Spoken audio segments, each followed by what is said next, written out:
He can shoot rainbows out of his sword? This is the intro song to the podcast King of the What Now.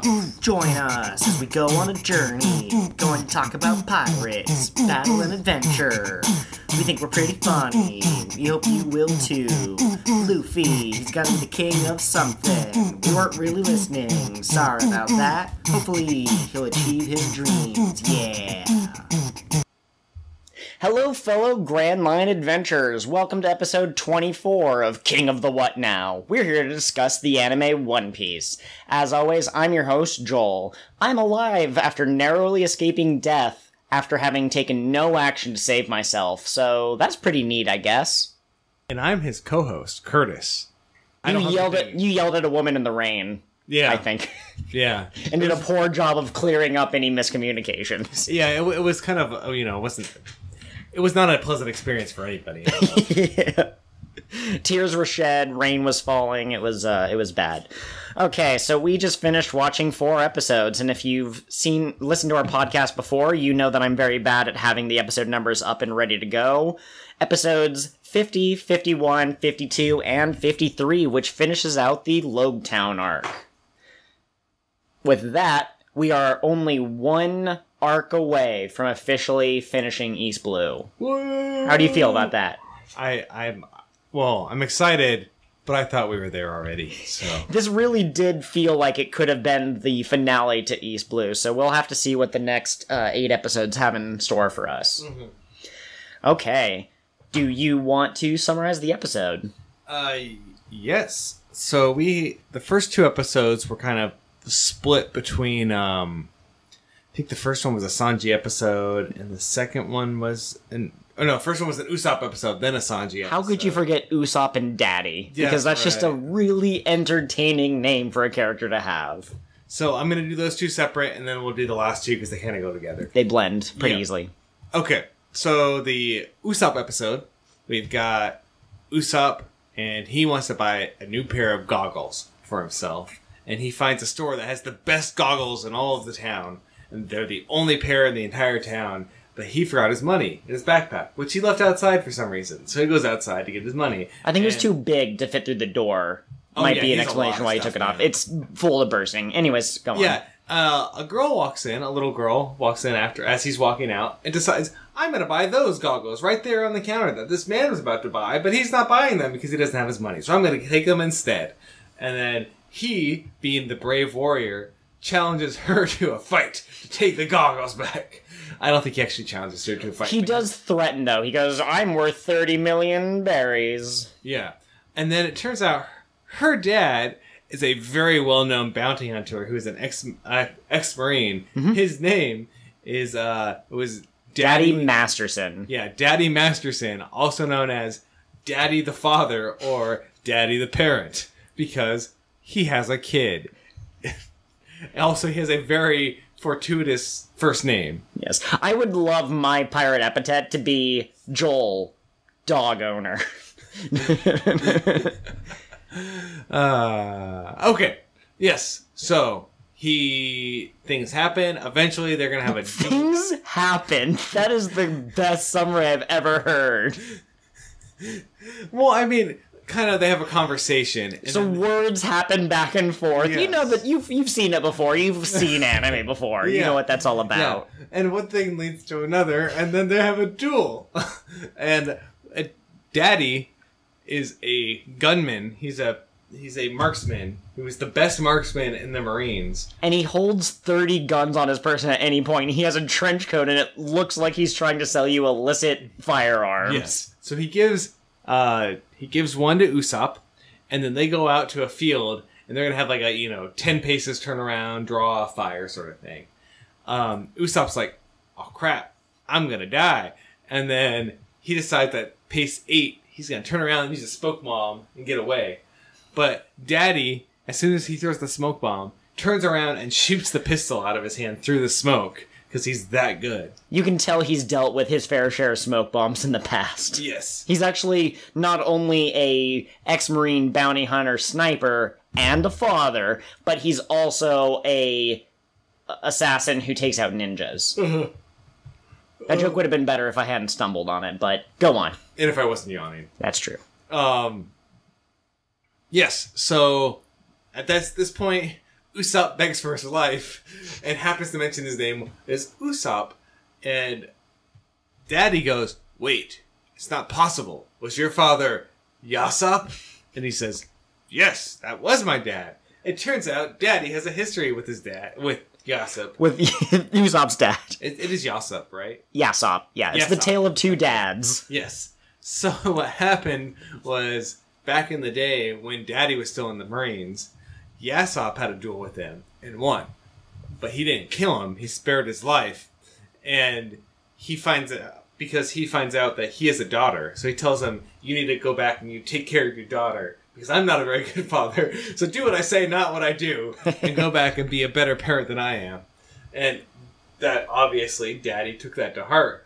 And he went home and, took care of his daughter. So now, he's like, Yasopp was such a, important person in my life. I can't kill his son. No, that's right. He doesn't do that. He tells him, okay, here's what we're going to do. You can use whatever weapon you want. And then he pulls out a slingshot. I want you to hit that weather vane way over there. And if you miss, I'm going to shoot you. Yes. And he goes, sorry. Well, I just want to say really quick that Usopp basically uses that story and realizes that Daddy's been living with shame all this time because that duel is supposed to be to the death and he wanted to be killed.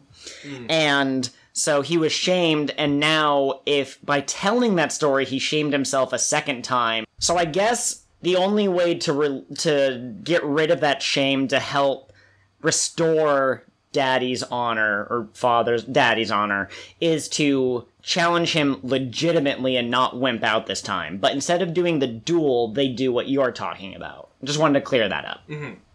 Yeah, so then Usopp shoots at the weather vane with his slingshot, and he makes an amazing shot. He shoots it through a hole in the crown. No, he shoots it through the crown. I think he makes the hole. I was kind of unclear on that point. I think he made what the thing is he was shooting at a weather vane that was really far away out, and you would expect if you hit the weather vane, it would spin. So he launches the slingshot, and after several seconds, it doesn't spin, and the little girl goes, oh my goodness, he missed. Daddy, don't kill him. But then it turns out Usopp did hit it, but on the very top that's not going to spin, and that's why you didn't see any visual confirmation. Yeah. So, he spares him. And Usopp's like, I want to be as brave as you are. There's a little moment at the end of the episode where he basically summarizes the episode. If you've ever seen My Little Pony, the first several seasons end with Dear Princess Celestia, today I learned this about friendship. And in this episode, Usopp writes Dear, I don't remember her name, but your dad is a very brave man. He's a good guy and you should be a good daughter. And it was kind of a nice self-enclosed episode. Nami also shows up at one point. Now they're hanging out for the next episode, which, as you pointed out, was Sanji. Yes. So now Usopp and Nami, they are going down to the market. And I forgot about the first part of the episode. I skipped over it. Yeah. So Sanji is walking down the street. Still looking for Sam, or what do we call her? Sara Hamm. Sara Hamm. And whose identity was revealed to us in this episode. Not this episode. No. Oh, I guess it was. It was. Just go on. Yeah. You like to tell these things in chronological order. Okay. So we got Sanji walking down the street, and then a woman whose name I've forgotten. Carmen. Carmen stops him and challenges him to a cook-off, and Sanji's like, "Yeah, I don't care. I'm not into competitions." The more important part of that was she had two freakish-looking assistants who should have never been animated. Or they're the exact reason that animation exists. I suppose they disturb me. This is a purely audio medium, and these are episodes very early in the series, so it's possible that you haven't seen them.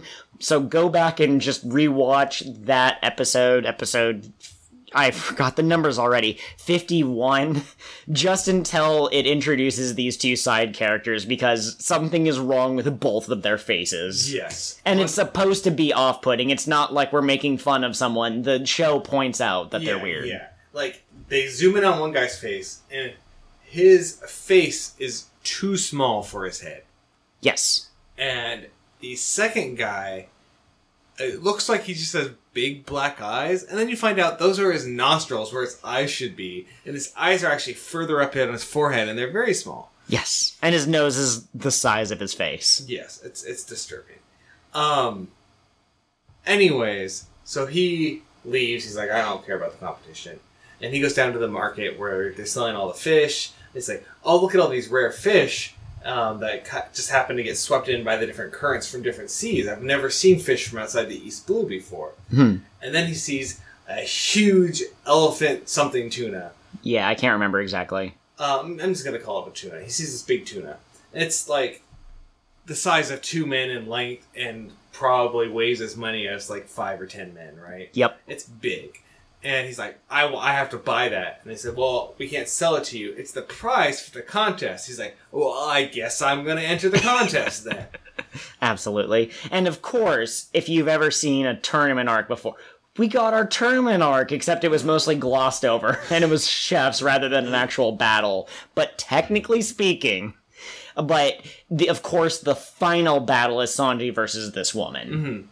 And she's very, like, flashy with her cooking moves and that. And he's kind of just like, I'm cooking my food. And then they're serving it up to the the judges. And the judges are about to say that Sanji won. They say, and the winner is San. And then the Carmen, she goes, wait, I can't believe I ever thought I could beat you, Sanji. And it turns out she knew him since they were kids. Yeah. And she's like, this is delicious food. You win. You're the best chef in all of the East Blue. Yeah. I don't think that he knew her, because there wasn't any recognition, but she watched him cook, and it was the moment when he learned about the all blue. I don't know why I blinked on that, but he was talking about it with such passion that it inspired her, and she's always wanted to face him in a cooking competition, and they swore that they would meet again, and she would be a better chef next time. Yeah. And although he commented on her beauty and wanted to kiss her hand, I'm actually very surprised he didn't, I don't know, somehow seduce her with the food or something, or turn it into something a little creepier, because sometimes he does that. Yeah. But yeah, so he wins the fish, and they're going to go take it back to the boat.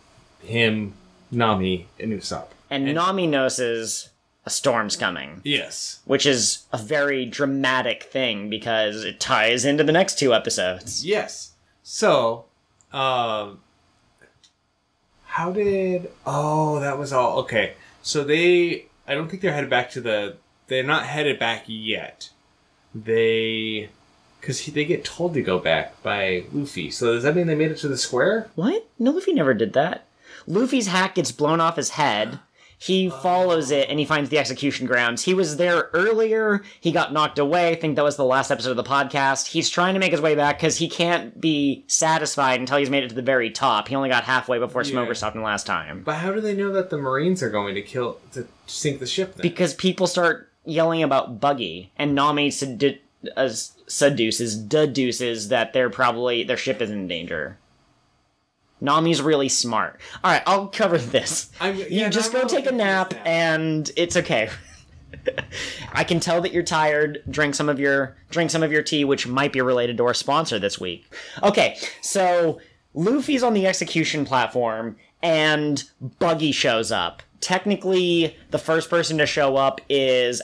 Oh, shoot. Oh no, I spoiled it. Sara Hamm! Sara Hamm shows up, we recognize her, and she says, Luffy, I've been looking for you. You're the only man to have punched me. And it shows a flashback that looks very similar to the very first episode of the anime when he fought Alvida. And she has been carrying a club that has the same look to it. And there are hearts all over her outfit, and Alvida had a heart for her Jolly Roger. But still, Alvida was very notable in her thickness and how big she was, and Alvida is very skinny, and everyone comments on how beautiful she is. Luffy doesn't recognize her at first, and she goes, I'm Alvida, and he goes, but you're not... I don't understand. She goes, oh, I ate a devil fruit. The slip fruit? Or smooth fruit. Sorry, I don't want to get those wrong. Maybe in 600 episodes there will be a slip fruit. It's the smooth fruit, so physical things slip off of her body if you try to punch her. but also I guess it has the added bonus of making her really slender. I don't know if I get that. I don't know how often it is that you see someone who's physically affected by... I mean, Luffy was physically affected, but his physique didn't change. Her entire physique changed. Buggy, Kabaji, and all them show up. Turns out they want to kill Luffy. We can circle back on Buggy and Alvida and how their personalities kind of mesh in the scene, because you and I had questions when we were watching it.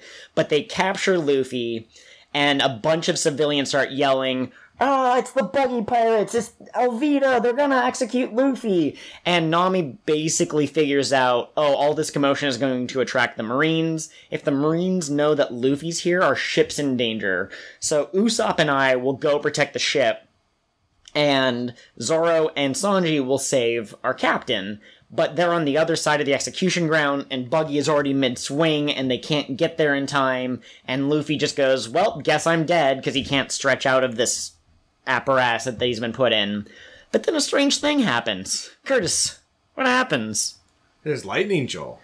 Yeah, so that storm arrived earlier, and it's a very heavy rain. It is unusually, it's a downpour, and lightning just so happens to strike Buggy's sword moments from when he's about to decapitate Luffy, right after Luffy shouted that he would become the Pirate King, and he apologizes because he's dead now. And then the lightning stops Buggy's attack, Luffy's fine, and he walks off, leaving behind a very burnt Buggy. They're all running to the ship. Both Richie and Moji from the Beast Pirates and the Marines are going to try to destroy the ship. But the Marines were going to use explosives, and Moji was going to try to set it on fire. Both plans were thwarted by the storm, which just happened to show up for some reason. Smoker cuts Luffy off as Luffy, Zoro, and Sanji are trying to make it back to the ship. Luffy tells the other two to keep going, he'll fight Smoker. As Zoro and Sanji are running, they run into Tashigi, and Zoro tells Sanji to keep going. So now we have 3 people at the ship. We have Zoro against Tashigi, and we have Luffy versus Smoker. Smoker, it turns out, can not just manipulate the smoke around him, as you pointed out when he picked up something with the smoke from his cigar. His entire body's made out of smoke. He's eaten the plume fruit, and his entire body is made out of smoke. Yeah, so I just like to say, plume fruit could have gone a completely different way. He could have had really beautiful plumage. Like, he just could have been like a peacock. Yeah, I'm not sure why it's not called the smoke fruit. I think in the original Japanese, most of the fruits are named after kind of sound effects rather than physical things. But I still associate a plume as a physical thing rather than a sound effect. Yeah. Anyways, Luffy punches him several times, and the blows go through him. How are you going to fight that? And before he can come up with an answer, he's pinned to the ground, and Smoker is like, well, end of the line here. I'm gonna beat your head in with this, I think it's called a jute, J-U-T-T-E, or a jeet, J-I-T-T-E. They're both accepted terms for the same weapon, but it's basically a pull. And he's going to bonk Luffy so hard that he passes out, but then a mysterious figure appears and catches the attack and is like, nope, I'm gonna let Luffy go because I'm on his side. We saw this figure in the last episode at the very end as a kind of a teaser. We don't know what his deal is, but he seems to want to let Luffy go. So Luffy runs away from Smoker.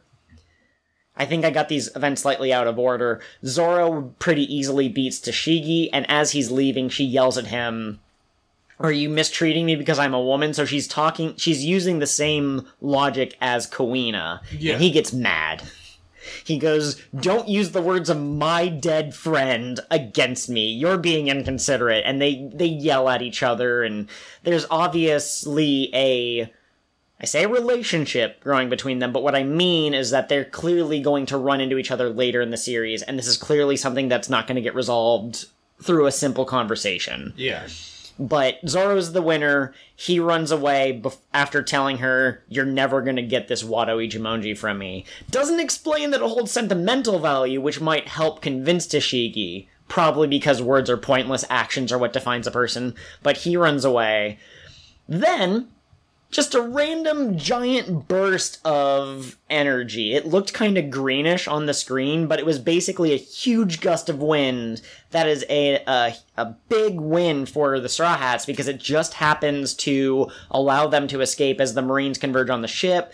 It also lets Buggy escape. He'd been captured underneath these nets that apparently work very well against Devil Fruit users. So now Buggy and his crew, including Alvida, for now she's just part of his crew, and then Luffy and all them escape towards the Grand Line, and Smoker goes, I'm gonna catch that Straw Hat because he impugned on my honor of never letting a single pirate get past. And Tashigi goes, I want to go too, obviously going after Zoro, and we find out this mysterious man is named Dragon. We don't know almost anything about him at this point, but we know his name, we know that he apparently wanted to help Luffy, and he was saying some stuff about fate and all that. That's not necessarily important for the overview of these episodes. And that covers it all. Curse, do you think I missed anything that you can think of? No, you did a very thorough job on the last one. Yes! Very good. You've learned well, Joel. It's hard because I don't want to give a second-by-second thing, but if we're going to talk about it, it's best to be in the summary, so... Yeah, see? See? I don't know. I think that there are times when... you... Look... Always a critic. Always a critic. Nothing ever helps me out. Also, even though these episodes did contain Smoker, it doesn't sound as though Catherine has much to add. If she has a thought that's relevant, she will... let me know through her ghostly powers, and then I can summon her back onto the show to be the secret third co-host. Sometimes she's the secret third co-host, sometimes she's just a regular guest co-host on the show. We like to make up rules as we go along. Okay, so that brings us to our sponsor for this week. So Curtis, do you drink tea by any chance? I do actually, Joel. Okay, I see you're actually drinking some tea right now. Yes. Okay, so tea's pretty good, and a lot of people use it to relax. But some people just like the taste, and they don't want that kind of sleepy feeling that you get from tea when it relaxes you. So our sponsor this week is a group called Screaming Tea. Their motto is that tea should not be restful. They think it should be active. It should get you hyped up. Imagine if you want to be alert before your big presentation at work on Monday, or you have an important essay to write for school, and it's the last minute you put it off, you darn procrastinator. You can take some of this Screaming Tea to help revitalize your senses. So I actually have prepared a second cup for you, and I want you to be a live product tester for us. Not a product tester, they've already gone through the FDA and all that stuff, but I want you to give a live review. Okay. Here, there's a lid on top of it. Is there a reason for that? No, just take off because I wanted this to all kind of be organic. I wanted to give the pitch before they could hear the effects of the Screaming Tea. Okay, here, let me pick up the cup here. All right, here we go. Ready? Okay, that's enough of that. I'm just gonna set that down over here. Okay. Do you feel more awake? Do you feel energized? I do. I didn't even have to drink the tea. It just wakes you right up. It perks you up. I hear that they actually stole the not stole. I'm sorry. There used to be an old company called Scream in a Box, but they went defunct, and the problem is that nobody really needed a Scream in a box. What they needed was a Scream and a beverage combined into one powerful product. So someone who really liked the Scream in the Box decided to innovate, and they brought it back in a new form. Now available in 3 flavors. Note that the flavors do not affect the volume of the screaming. For best results, enjoy fresh. You may consider wearing hearing protection while experiencing the Screaming in the Box. Yes.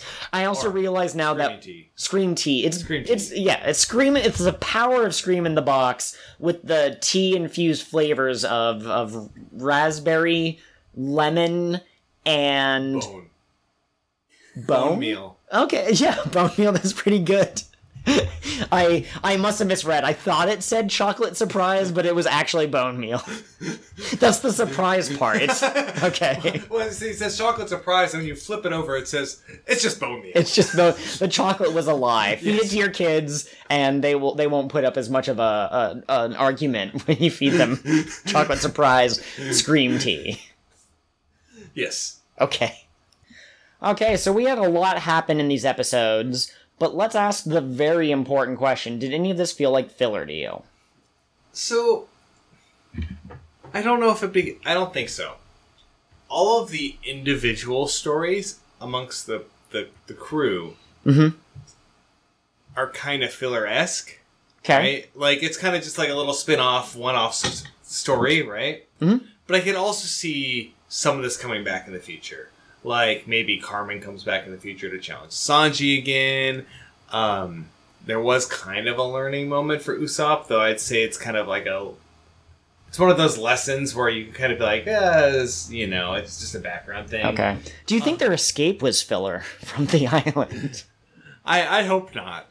I like Logue Town, but I'm ready to move on. Yeah. Well, and they introduce a character as awesome as Dragon, and if it turns out that a guy named Dragon is filler, that would be disappointing. I mean, we missed out on a guy with crab hands, so... That's true.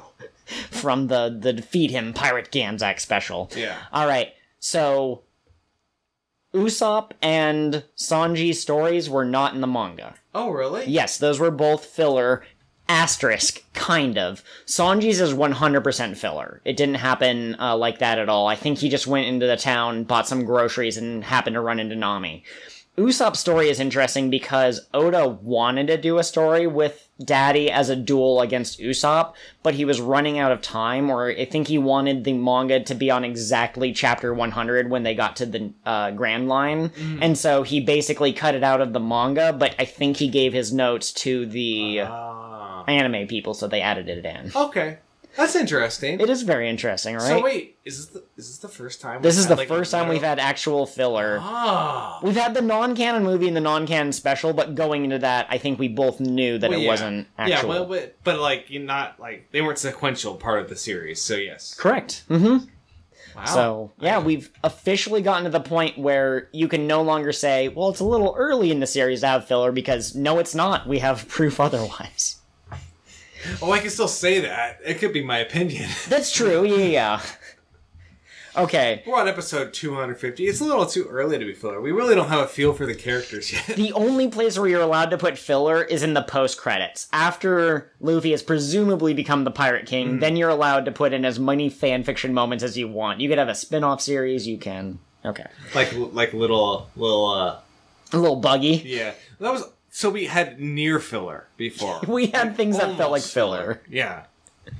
Okay, so what did you think of these episodes? I noticed you said that you're ready to get out of Logue Town. Were you feeling a little bored? I mean, it was interesting. I actually like the setup better than the end. Mm-hmm. Like, them getting out of Logue Town was like, oh, okay. And even, like, his interaction with Smoker wasn't all that great. It was mostly, he tried to punch him, it didn't work, he got held down, and then Deus Ex Machina. Yeah. So, so it's kind of like, meh. But the setup had, like, some cool backstory. We learned more about Gold Roger, that sort of stuff, right? I'd love it if Sanji had more moment, because that's the first time we've ever seen him go head-to-head against another chef directly with the chef abilities. I would love it if that wasn't filler, and if they actually had more of that in the anime. Yeah. Although it is it's a battle anime, so wouldn't make sense if they fought an enemy pirate crew that happened to have a guy who was a chef and Sanji was a chef and they didn't fight, they just cooked. Mm-hmm. That wouldn't make much sense. One bit in there that I think was good from these ones was, so when Luffy was up on the execution stand, and Bucky had him in... I don't know what you call them, but it's the thing that you lock people into so that their head and hands are side by side. We can look it up later, buddy. Okay. Yeah. So when he was up there, he made a comment. He basically declared to the whole town that he's going to be the king of the pirates, right? At the top of his voice. Yeah. Yeah, so he wants to be king of the pirates. And I think this is... So already, obviously, the Marines are starting to take him seriously. Yep. But I feel like now he's declared himself to the world. We already know he has a large bounty on his head. And he has a Smoker now chasing him, right? Yep. And so he feels more He's not just like some random kid in East Blue who nobody knows anymore. Okay, he actually has kind of made a name for himself. Yeah. I like that. You also will notice, I left this out of the summary, but as the blade's coming down, he basically says, "Sorry guys, guess I'm dead," and he smiles right before the blade gets him. And it's interesting because at this point, Smoker and the Marines have surrounded the plaza kind of in secret. They're going to let the pirates fight and weaken themselves, and then the Marines will come in when they've tired themselves out. So he's watching this supposed execution about to happen, and he notices, he goes, "Oh my goodness." He smiled right before he died, and he legitimately thought that he was going to die. He didn't think he was going to be saved. How could he have known that a lightning bolt was going to save him?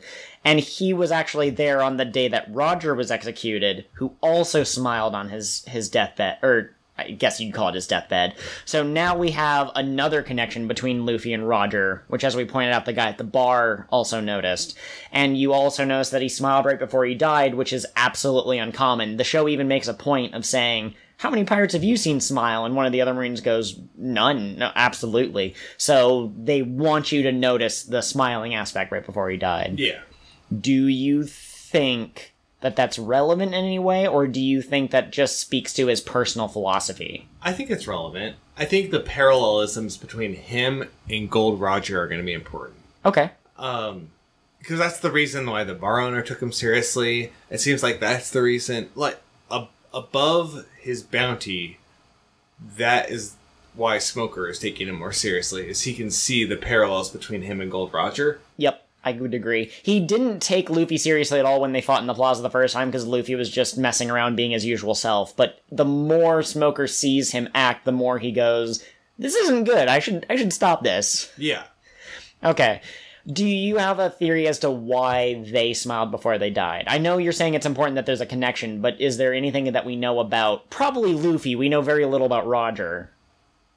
I don't know. I mean, it's probably just like a philosophy thing for them. They at least Luffy, I mean, we don't know much about Gold Roger, in terms of his personality, but Luffy seems pretty, like, carefree. Okay. So it's probably just kind of like well, I had a good life sort of thing.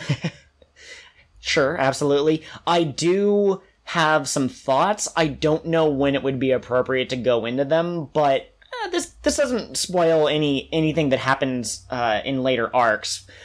I think that it's that Luffy is one of the few people in the world who have dedicated themselves to their dreams so completely that it's almost like it doesn't matter if he achieves his dream. So long as he's alive, he's going to keep fighting for it. But if he eventually gets to the point where he finds out he wasn't strong enough, oh well, I did the best that I could. And so the smile is sort of like, I gave it my all in my life. Yeah. And, I mean, Roger became the first person we found out to have conquered the Grand Line, so it's possible that he also probably did it 100%. If he did it at 80%, he's even awesomer than we thought he was.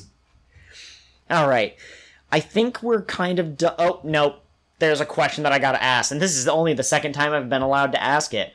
We have been watching these episodes in marathon mode, so we don't always see the intro, and I kind of skip it sometimes. I know that they're good, but I don't need to see them 50 times, especially when we're watching 4 back-to-back to back-to-back. So this was the first time we've actually seen the new opening, the second opening of One Piece, called Believe. Tell me your thoughts. It's different from the other one. The other one's kind of like this sing-songy, like, I don't know, kind of like a typical anime opening, like, of that time, right? Sure. And then this one is more electronic-y, like kind of cheesy. Are they appealing to the youth, do you think? I'm not sure who they're trying to appeal with that music. Like, I don't. When did this anime come out? When was the episode? 1990 something, like 96, 97. Yeah, I mean, I guess it's kind of similar to some of the things that I remember liking, but I feel like they leaned too much into the electronic and not into the more rockiness. Okay. Which they tried to do a little bit at the end. Is there anything about this that stands out to you, I guess, is... My favorite line from the last opening is, the one line that I know very well is, "Come aboard and bring along your hopes and dreams," which is very relevant because all of Luffy's crew members that we've met so far have had specific dreams that they felt they could fulfill under Luffy that they couldn't fulfill by staying inside. Was there any imagery or lyrics that stood out to you? Or is it too early to tell because you literally only heard it the once? Yeah, I've only seen it once. I'd say hold off and maybe ask me unless you want me to look up the lyrics right now. No, that's not necessary. It'll take us a little time to read through them and stuff. I'm just trying to remember what the main line was. I don't remember this opening as well as I remember the first opening. When it started playing, I went, oh yeah, I do remember this, but I didn't remember the words. I can't sing along to certain parts like I could with the first one. The one thing that I do love is they changed the opening, the opening, but the pre-opening. In the first one, it was, King Gold Roger was the king of the pirates. He had wealth, fame, power, beyond your imagination dream, or beyond your wildest imagination. Before they hung him from the gallows, which is weird because he actually wasn't hung from the gallows, he was stabbed. We can circle back to that, but these are the final words he said. My treasure is yours for the taking. I left it all in that place. But this one opened with something else, and I'm literally blanking on it, which is very frustrating to me because I want to make a note of commenting on it. It's the words that they actually have him quoted saying as a... Oh, yeah, it's like fate, dreams, these are the thing that all men hold inside their hearts, or something like that. And if you go to the sea, you might find the answers for them. And I think it's relevant that the words were quoted in the canon by Dragon, which is a perfect segue. You gotta tell me your thoughts on this man. He shows up, he's in a cloak, he's got tattoos on his face in this weird kind of crisscrossy, angular pattern. I would say it's not very curvy. And he's talking about the storm of the fate has come and the time, the dawn of the new age. So you told me at the beginning of that last episode, you're like, okay, I'm going to ask you a question about this and ask you who you think he is. So pay attention. At the beginning of the episode, I was like, I know who he is. He is random citizen. Okay. Just kind of like chilling in a cloak. And then stuff happens like, okay, that doesn't fit anymore. I think the one that fits the most for me is like some sort of religious zealot. Okay. Like he's kind of got this vibe of like, I don't believe whatever the official religion is or whatever the biggest religion is. And,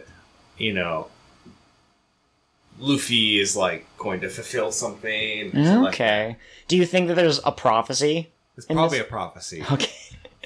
When is the appropriate time to introduce a prophecy in a show, do you think? Do you think you open up the very first episode with a prophecy? Or do you let the audience learn more about the character and then you hit us with the prophecy?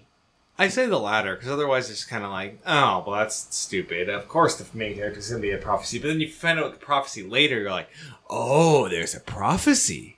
That's true. I don't like them, and you can Google many, many authors who have talked about it, but it's lazy storytelling. You're saying that the character is important because they are supposed to be important, as opposed to they're important because that's just naturally how they are. I didn't know not liking prophecies was an option.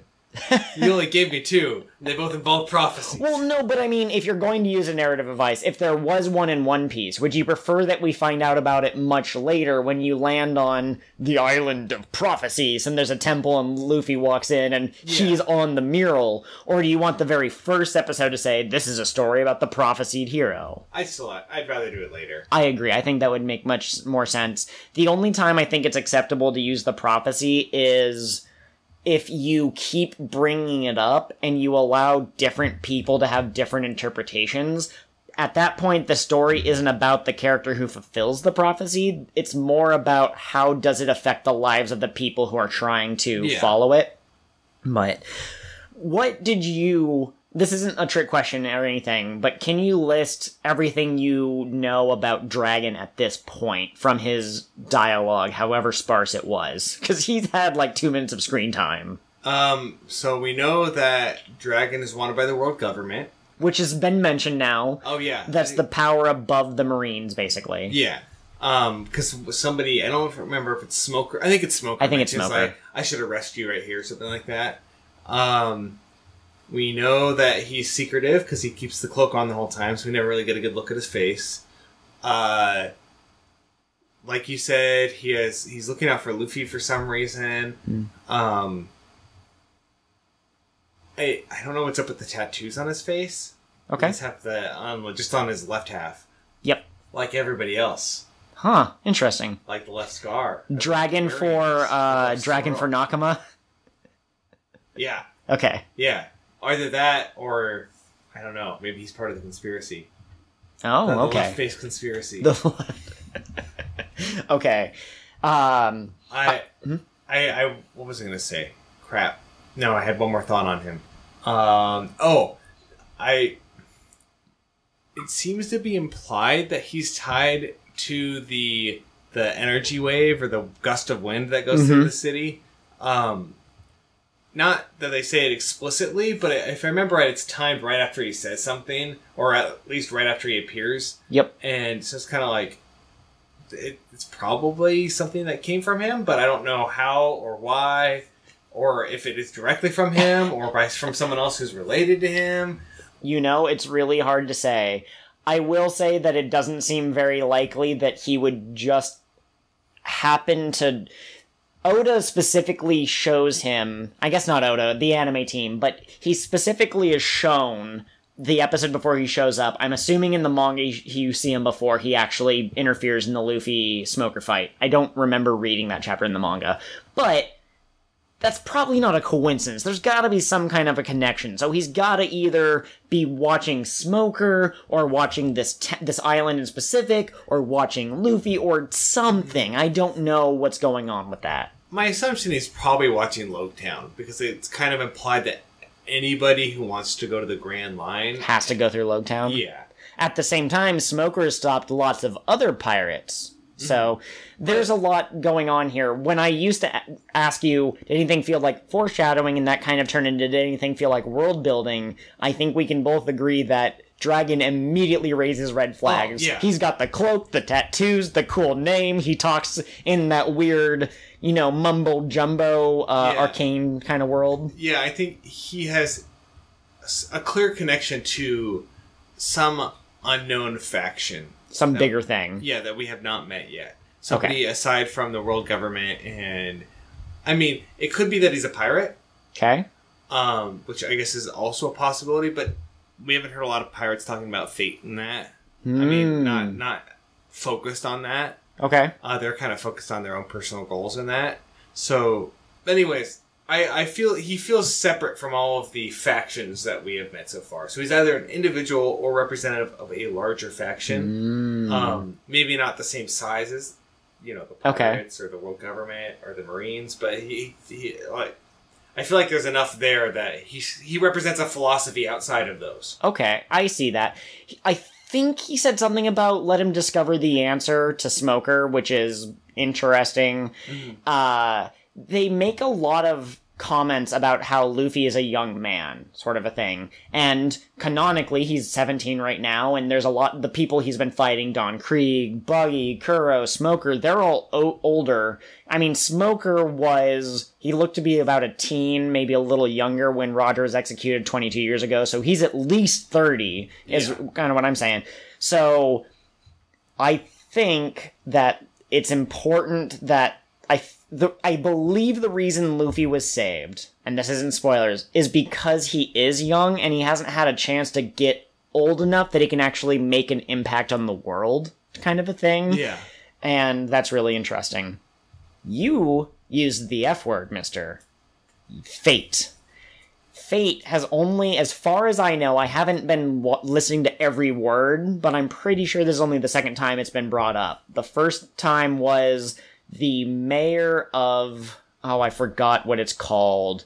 Might be Fuchsia, but Fuchsia. The ghost just channeled her energy through me. But the mayor of Fuchsia Town, when he saw Luffy's wanted poster, said, "Oh, is he good luck, or is it fate?" And now we have this other guy who also saves Luffy and says... Oh, fate. Yeah. So, well, and wasn't it also part of Gold Roger's speech? I believe it's one of the things that we all hold in our hearts. Yeah. We need to look up that, the word-for-word thing that he says, and we can talk about it. Not right now, but... Alright, is there anything else that you want to dive deeper into from these episodes? Primarily from the escape from Logue Town bits. Let me think real quick. Sure. We didn't really talk much about Buggy and Alvida, did we? Oh, I wanted to go back to that, right. So, I've been talking a lot. We talked a little bit off at mic. Yeah. Well, I don't know what we talked about off mic. And I don't think that's what I'll start talking about my thoughts, and you remind me what we were talking about earlier. By the time we get to episode 50 of the podcast, I expect our minds to meld. If I say dog, I want you to say cheddar, because there's the obvious connection in my mind. It's not clear to you right now, but eventually we will be one being speaking out of two mouths. Well, yeah, Cheddar the lobster-eating dog. Yeah, of course. Yeah. Right, so can you go back to Buggy and Alvida? Yeah, so... What was I going to say? Oh, yeah, so... Buggy and Alvida are currently working together because Alvida saved Buggy. Alvida's also looking for Luffy because... Oh, this is what we were talking about, yeah. So, Alvida basically wanted to be with Luffy, I She think? fell in love with him, it seemed. She said something about, "You're such a strong man, and that's what I enjoy," and she rubbed her stomach in a weird way when she was talking to him, remembering where she got punched, which... She has some special interests. I think she and Buggy became friends. I don't know if they're actually friends or if they're just working towards a common goal, but I think that they were drawn to each other because they're both just cuckoo. Just a little bit.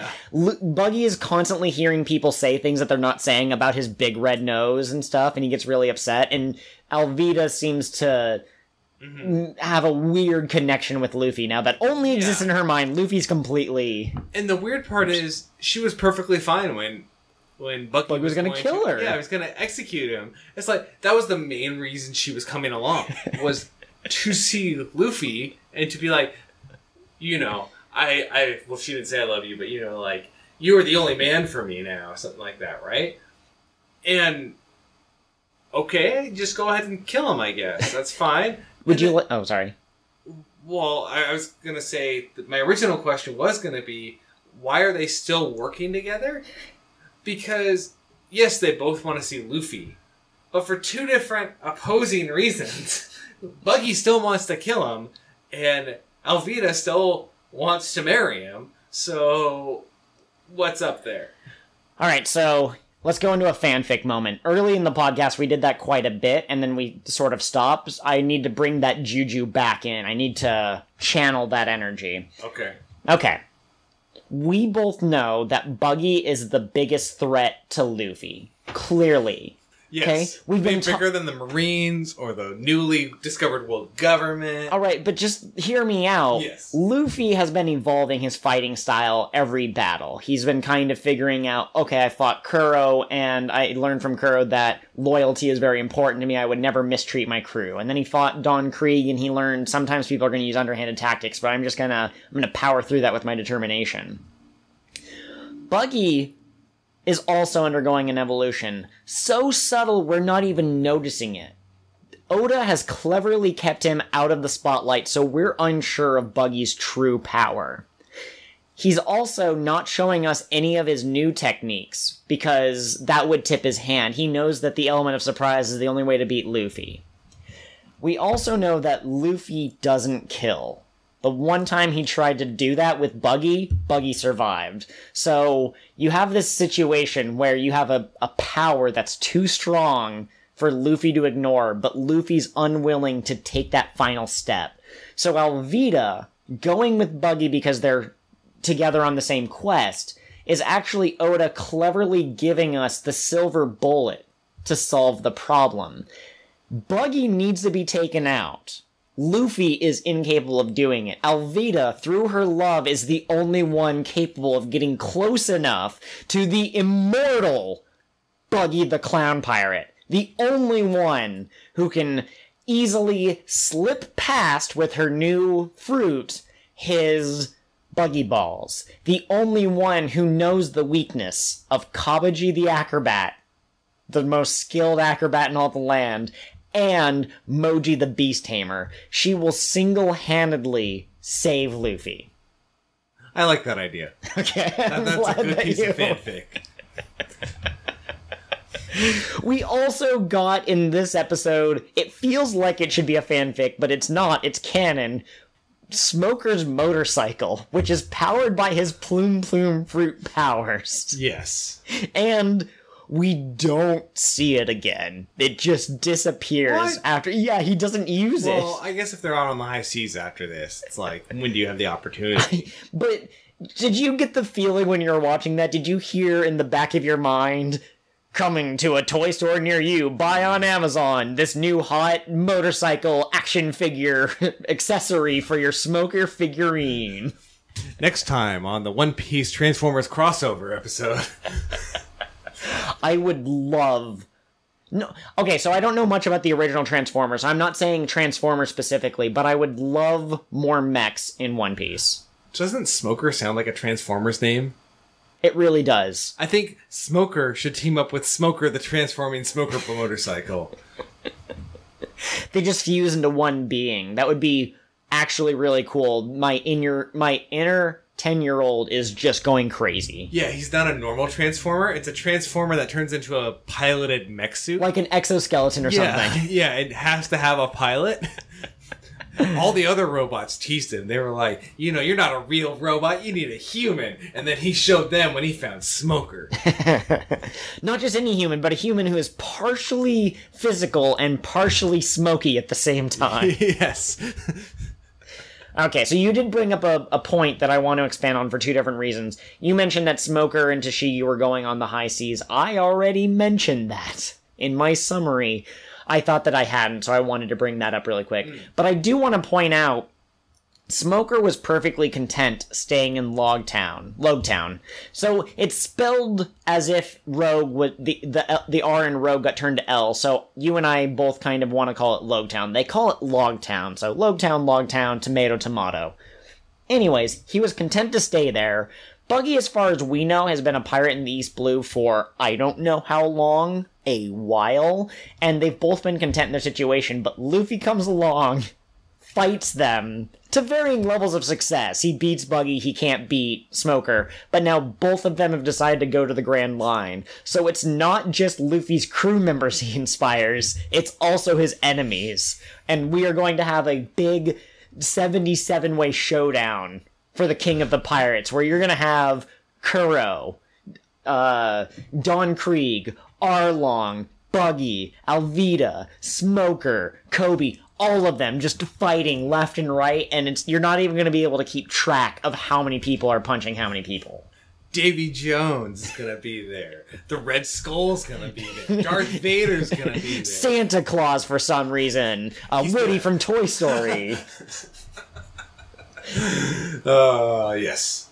And Luffy will be on the ground, completely battered and bruised, blood coming from his injuries. He's too weak to stand. His crew members have been taken out. They're behind bars, behind high walls, too far to help their captain. Who will save the protagonist of this story now? Even Dragon, who once helped him long ago, has been taken out of the fight by some mystical Doctor Strange, perhaps, some really powerful sorcerer.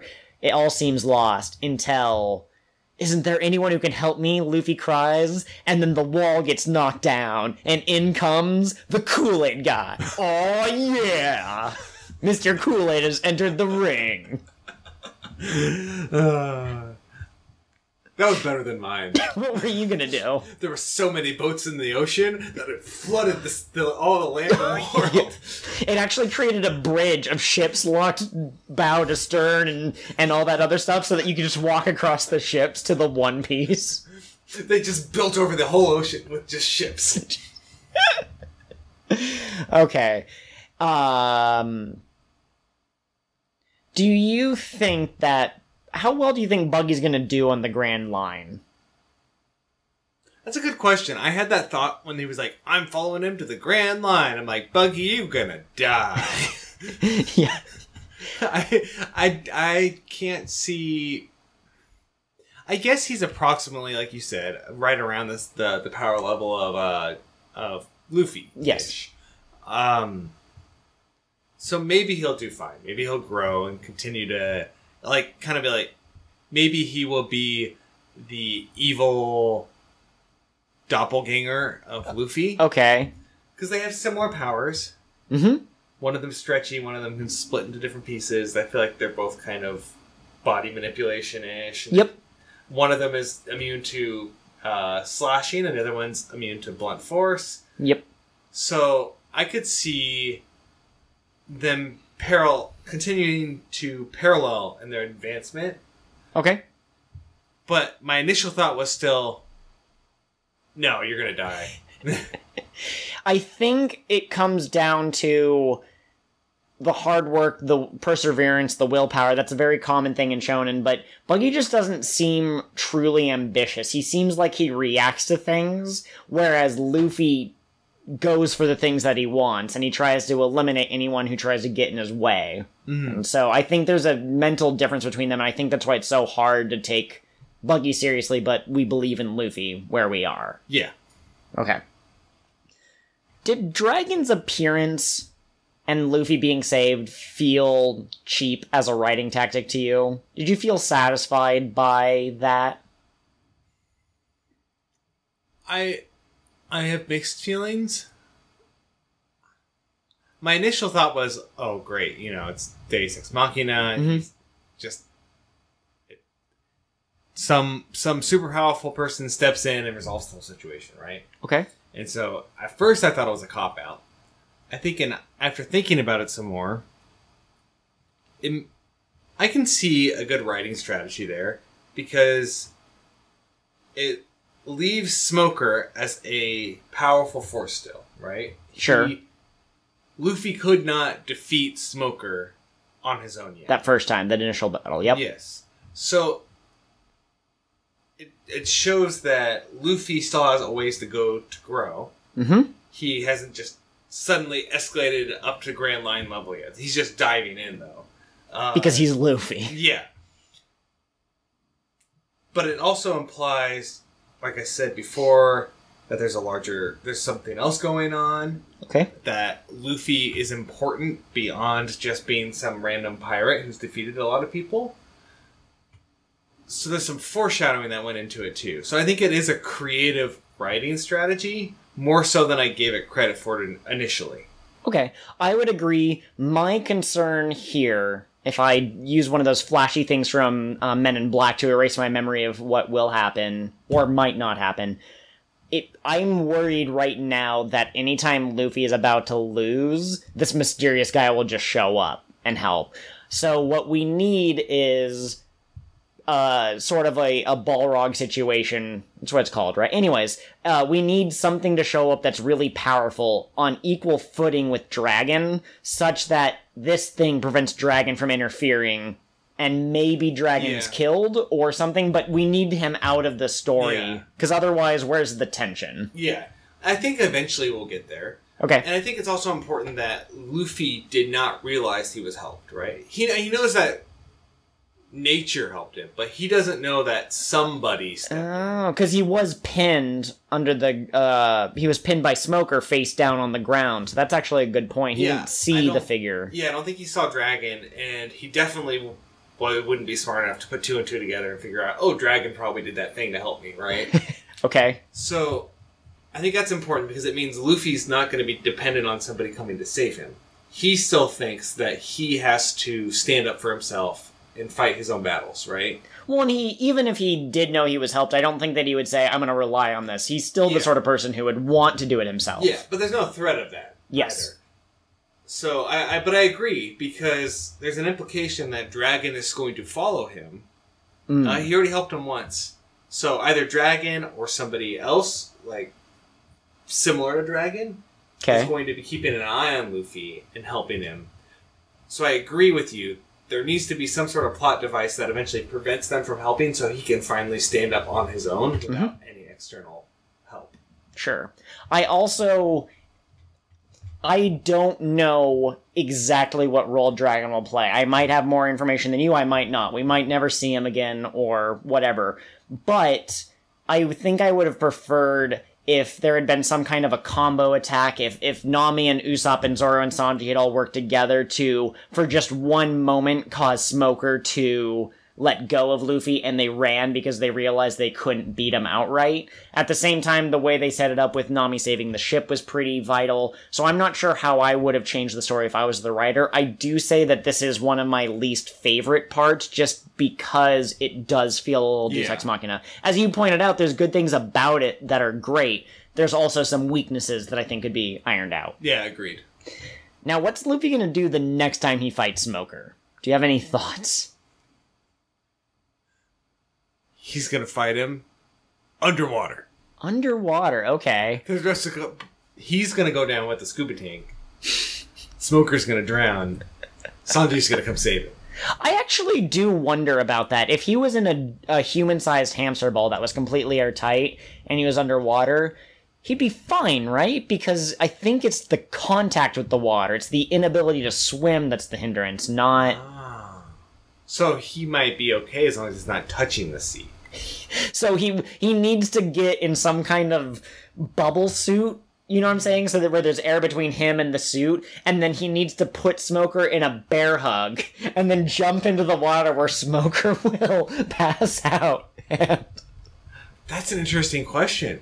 If you were wearing a dry suit, and you went into the ocean as a devil fruit user, would you still be able to swim? We need to test this for science. So you get on getting a devil fruit. I'll get us two dry suits. We're not going to just be standing on top of each other's shoulder in a giant dry suit. But we'll test this out. We'll see what happens. And then we can report to Oda, be like, excuse me, Oda, in chapter 9642, you showed this character who had eaten the tooth fruit.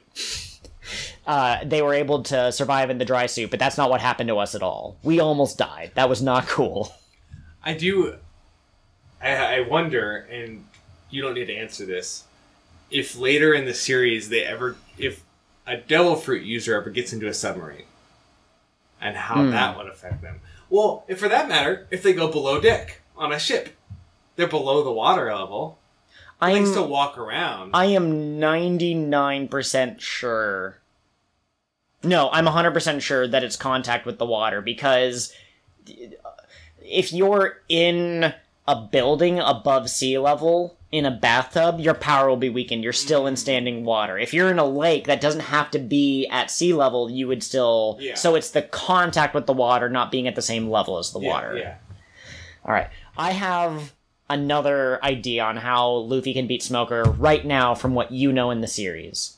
It's going to involve using the dreaded secret technique. Every shonen protagonist has one. The one move that harms them in some way, but is dangerously powered, and they have to use it with caution, because if they overuse it, they'll overtax their bodies. Okay. He's gonna break out the strongest move we've ever seen in order to beat Smoker. What's that, Joel? He's gonna slam his feet into the ground, twist himself up, a gum pinwheel, create such a strong wind, it just blows Smoker away. Oh no!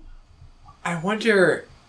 If you caught Smoker when he was mostly smoky, okay, as opposed to solid, yeah, and you did something like that, and you disperse the particles, is there a certain distance where the particles are too far apart, he can't reassemble himself? Could you kill him that way? That's what happened with Buggy, so I'm going to have to assume that happens. We don't see a whole lot of that. I believe that Smoker can independently control the smoke.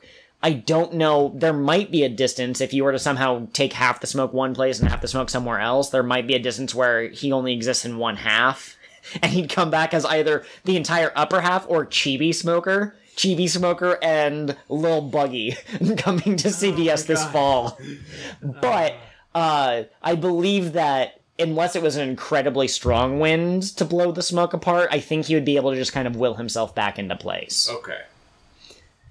That's an interesting idea, though. Yes. Is Smoker a unique devil fruit user, would you say, compared to all the other people that we've met so far? Yeah, so, because let me think. So far, we've got the Gum Gum fruit. Yep.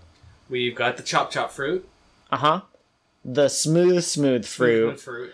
And in the filler and non-canon, we had the Scream fruit from the guy from the first movie. I'm not going to count the non-canon one, I think. Okay, you think that they might have accidentally cheated without realizing it? Yeah. Possibly. Okay, but those are the... So I'm pretty sure those are the three. Three, and then fourth one being Plume Plume. Yes. So, the first three, let me think. Luffy is rubber. Chop Chop, he can split himself up. I guess they all affect their physical bodies. So far, the Plume Plume fruit is the first one where you can control what state your body is in. Either that or he has more control over it. Ooh. Because Luffy, always rubber. Buggy can always split himself apart. I mean, I don't know how to describe that otherwise, right? Yeah. And it sounds like, from what we've seen, Alvida is just always smooth. Yeah, she actually had to take off her shoes, and she was just slipping and sliding on the ground as it was. Yeah.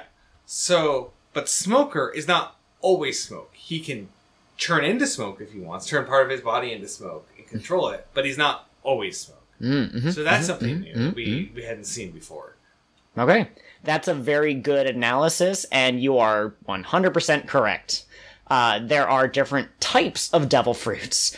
I don't know when... I distinctly remember being into One Piece when it was first coming on Toonami, I believe it was, on Cartoon Network, and I distinctly remember an episode that started with, "Let me tell you about the categories of devil fruits," and it was the narrator talking, and they explained, this is the kind that Luffy has, this is the kind that other characters have had, and I remember being like, oh, that's really interesting, they're really discrete types. I tried to look it up the other day, and I could not find an episode that had that information in it. It wasn't wrong. It called Luffy's a paramecia, which is what his fruit category is called, and it mentioned Smoker is what's called a Logia, and those are canon, but I don't know where that episode went. So if our listeners know what I'm talking about and can verify I'm not crazy, I'd love to hear it. But Smoker is a different category, and as you might imagine from a shonen show, the more powerful fruit, whichever category that is rarer. And for the most part. Because otherwise you would just have a bunch of overpowered people and a couple of minorities, weaker ones. Yeah, okay, I get what you're saying by rare. I was about to say, well, there's only one of any devil fruit. But you mean there's only there might be 30 of a common, 30 different distinct devil fruits in a common category. Right. And then 15 in a less common category. But the individual fruits within those categories are all different from one another. As far as we know. Wink. Oh, great. Look, someone reached out to me at one point and said, I appreciate the way that you try to mislead Curtis. So I need to lean into that. I need to reap the seeds of chaos. What if I told you that Nami is actually a houseplant inside of a person suit? Well, I believe it. Because we've seen the zipper a couple of times at this point. I don't know how you haven't noticed it. On right between her shoulder blades, and if you just pull that straight down, she's just a cactus. A cactus that grew tangerine. Isn't that's kind of like slavery then? You're just breeding another species of plant? Huh. And then you're making other people eat them? That's horrible. What is this? This is a weird sci-fi book. The cactus that grew tangerines. It sounds almost like it should be in the Girl Who Kicked the Hornet's Nest series. That sort of thing. Has the same cadence to the title, I guess. Okay, so your homework, I don't mean this seriously, but keep in mind, try and figure out in the back of your mind as we're watching other episodes, if there's a logical way that you think that Smoker can be beaten, because it wouldn't really be fair if you made an opponent who is completely invulnerable, but at the same time, Luffy has one trick. He punches real good. And I don't know about you, but the last time I tried to punch some smoke, didn't go so well for me. The smoke won. So we'll have to figure that out, but I'm sure the show will give us more clues if ever there was going to be a time when they were going to reunite. Indeed. Okay. And with that, I think we're about done, unless you have any final... I'm gonna put you on the spotlight. I know you hate improving. I know that usually I have to cut out long pauses as the gears in your head work. Okay, I'm just gonna say whatever comes to my mind. I'm just gonna do it. Okay, you gotta be bold. Here we go. Okay. How many categories of devil fruit realistically do you think there could be? Okay, we got 5. Okay. 5 categories. We got physical. Okay. Or we got full-time physical. We've got part-time physical. Okay. We have energy based. Okay. We have sweet and sour. Sweet and sour. Okay. And the secret 5th one, edamame. Yes. Let's see. Okay. Edamame actually doesn't affect what powers you get. It's just that it's the way the devil fruit tastes as you're eating it is what happens. Okay. So, can you give me an example of a fruit from each of those categories, please? Okay. Full-time physical, Luffy, Gum Okay. Gum. Yep. Part-time physical, we've got Smoker, right? Okay. Energy was your 3rd one. Energy-based is energy-based. We've got Kobe. Okay. Kobe. He actually ate an energy-based devil fruit, and you didn't know it. Okay, interesting. You're really showing your One Piece knowledge here. He gives off a kind of general negative, depressing energy. He's a hardworking boy. He's You're a hardworking too mean. boy who's like, I'm not going to do anything with my life until Luffy comes, because he's a double devil fruit user, and he has a positive energy fruit. Oh, okay. That makes sense. That overrides it, and you don't see it, but Kobe goes in the background and throws up his negative energy devil fruit. I love your energy here. I'm going to say that my favorite canon, obviously because you guess all 5 categories, but my favorite canon energy-based devil fruit is the laser eyes. I can't believe you didn't think of that one. Can you please tell me your favorite sweet and sour devil fruit that you can think of? So the best sweet and sour one is the best sweet and sour one is the nap fruit. The nap fruit. So what happens is you're very happy and perky immediately after a nap. Okay. And then as time goes on, you get more and more sour. Until finally you're just so sour that plants wilt around you and you need to take a nap immediately so you can get sweet again. Okay. So is this more of an emotional thing? Is that what you're picturing with the sweet and sour? Yeah, it's really the only sweet and sour devil fruit. No, so the other one makes you taste sweet and sour, which is, it's only good in limited circumstances. How are you going to use that in battle?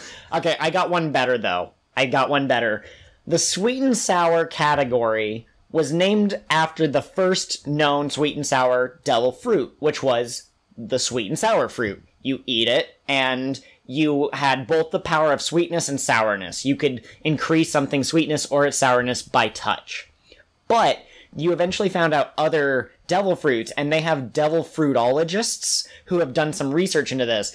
And actually, there are others that are close enough genetically, I think that's the right word, to sweet and sour fruit, that they're obviously the same category. And it refers to abilities that use 2 opposites. So there's actually the fire and ice devil fruit user ability. There's also the electricity and rock devil fruit ability, because obviously Earth isn't affected by the electricity. There's also the dead or alive devil fruit, where you can either be human or a spooky ghost. And that has unlimited potential in battle. You can go through walls, you can be invisible, you can protect the ghost zone. That's right, we're bringing in Danny Phantom. Oh my god, yeah, he's and a freezer. You can also sneak up on your enemy and go, a bugga boo. Oh, I just scared myself a little bit thinking about it. That's my favorite sweet and sour devil fruit, is the dead or alive, or the sweet and sour devil fruit is the dead or alive fruit. And I just want to say one downside to the original sweet and sour devil fruit, right? Sure. The flavor one, not the napping one. Okay. Is that you can only ever increase the sweetness or sourness. You can't decrease the sweetness and sourness. So you end up with this. You have to learn limits, right? Because otherwise, what happens? You're like, when I was too sweet, I got a little more sour. It's too sour, I got a little more sweet. And eventually, it's just so sweet and sour that it could kill someone. Oh, actually, there's another way to use it in battle, too. I just remembered this. This is from one of the spin-off series, obviously. You can go up to someone, so you can only do it by touch. So it's either your right hand or your left hand. In fact, I'm gonna spoil this for you. The right hand is only sweetness, and the left hand is only sourness, but there is a secret technique that you can use. It's an insta-kill technique. If you touch someone with both hands at the same time, their sweetness and sourness will start rising at the same time, and if you can maintain physical contact for 10 seconds, they will literally explode. So you just need to come up with a fighting style that involves grappling and staying in contact for 10 seconds. So is that from the spin-off series 2 pieces or 1 whole? What? It's from...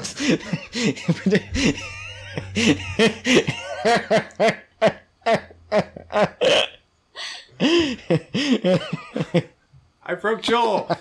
I won! That's the secret of the One Piece podcast. This was an experiment to see if you can come up with a what-if scenario that breaks your friend. Can you tell me your favorite devil fruit from the edamame devil fruit category? So I have a question about the edamame Okay. category. Is edamame the flavor or the little bean? Or is it both? What? Because there's like these little beans, and those are edamame. Okay, so... Oh my god, are you guys thinking of the word umami? That was it. It was supposed to be umami, but we were already committed. It's edamame now. It's edamame because the person in the One Piece universe, the demon fruitologists, in their little lab coats, got the word wrong when they submitted the patent papers. It was done by scientists and not cooks who didn't know any better. Sanji's gonna kick their ass when he finds out. It's caused a lot of confusion. Especially because, I don't know what umami tastes like. It just tastes like umami, I guess. I don't know. Okay, but can you name a fruit from this category, Yes. bearing in mind that we're idiots? Okay, it's the best edamame fruit is the topping fruit. Okay. Because edamame is a topping you can get on the currently very popular poke, Okay. right? So what it does is it lets you put things on top of other things. Wait, hang on. This has nothing to do with what we're talking about, okay? Okay. But could you imagine if you went to prison and they had, like, a cafeteria where you could order, like, different things? That seems really nice compared to most prisons that I've seen depicted in TV. But if you got a popular graham cracker stick from Japan mixed in with your Hawaiian food bowl, would that be a Pocky Pokey in the Pokey? Could you eat that while doing the Hokey Pokey? Which brings me to my favorite edamame fruit. You thought I was just going on a tangent. No, I'm bringing it back. It's the Hokey Pokey fruit, which allows you to control people within a 10-foot radius so long as they say the phrase, "That's what it's all about." So, you Could you imagine if you show up to a party and the way he does this is he starts the hokey pokey and it's just so catchy, people just start doing it and they get to the line, "That's what it's all about." He's like, yes! I have achieved victory. That's why the Marines are no longer allowed to go to parties, because the last time they did that, they lost Captain Neko. Yes. And now there's going to be... So what happened was, right, all the Marines, they can't go to parties. They're not allowed to dance anymore. But this one No, Marine, one Marine is going to bring back played by Kevin Bacon. on this episode, Joel and Curtis ramble randomly about whatever comes to mind. Hey. It's not even One Piece related anymore. We're supposed to talk about stuff that we're passionate about. This has actually been one of my favorite tangents that we've gone on. This is great. I'm loving it. Okay, I want to bring it back for a second. Let's put a pin in the 5 categories of devil fruits. And okay, so we now know that there's people like Luffy, Alvida, and Buggy. Again, slight spoilers, I'm about to announce the name of the devil fruit, which I also already said previously in this episode. I need you to try to remember this. Paramecia. Paramecia. I don't know where that name comes from at all. It's an actual word. I don't remember what it means. Interesting. But Paramecia, that's Luffy's devil fruit power. When we were doing one of our early episodes and we started talking about devil fruits, And I asked you, what kind of fruit power would you want? And you said the train fruit. And we couldn't decide if that was the ability to coach people and help train them, or if it was the ability to summon trains. I believe the closest we got to a consensus was that you had the ability to inspire trains, locomotives, to get better at doing their train-laid duties. I don't think that would fit into the Smoker's devil fruit power. So you only have one data point right now. You can't generalize, but if you had to guess what the category that Smoker's in, what it does, what devil fruit would you want from that category? So it's a two-part question. Okay, and so Paramecia was what Luffy is. And you said earlier what the Smoker's was called. It is called Logue. I don't mind spoiling that piece of information. Yeah, no, it's fine. Okay, so Logue. Okay, and he gets the choice to manipulate his body at certain times. Yes. So my assumption, I just based off of Smoker, Okay. is that they are all body manipulation ones where you can be part-time body manipulated. You're not permanently fixed to a certain category, right? Okay.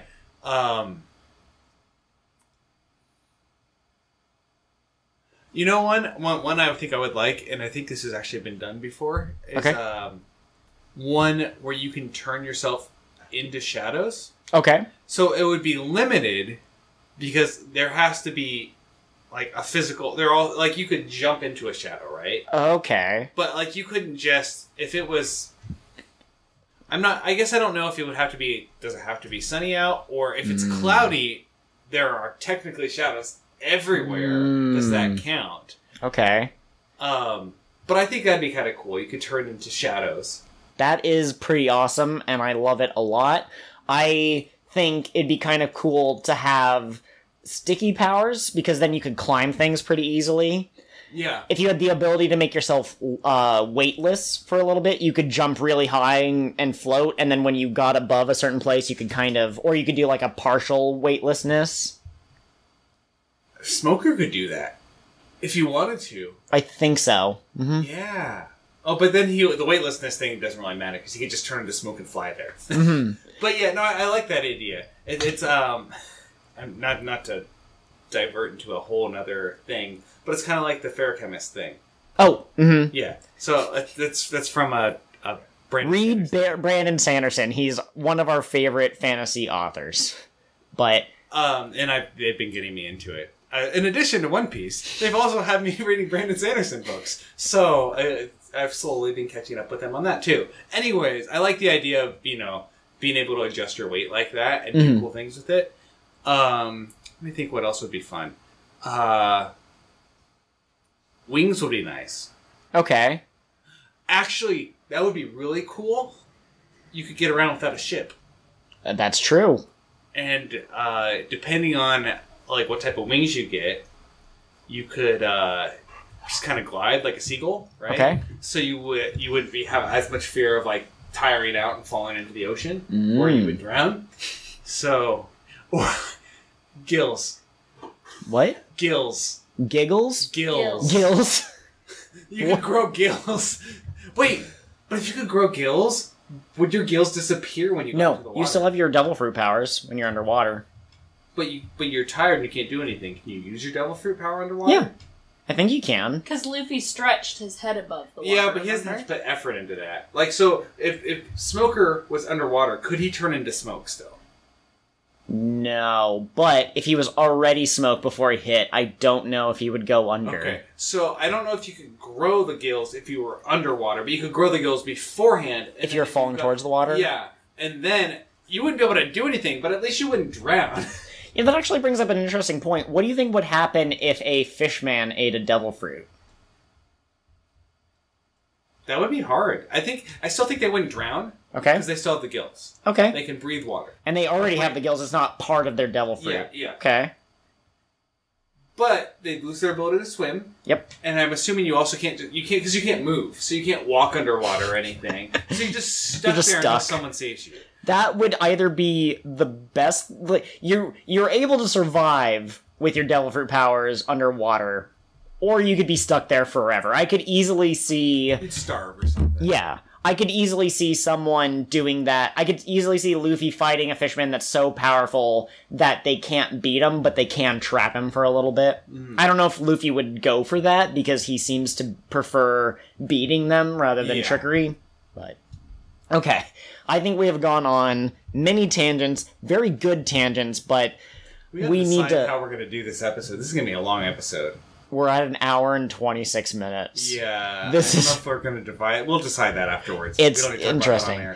Oh, also, so I normally give a preview of the next arc that's coming up. However, even though we're at the end of the Logue Town arc, the next episode of the podcast will actually be covering a special.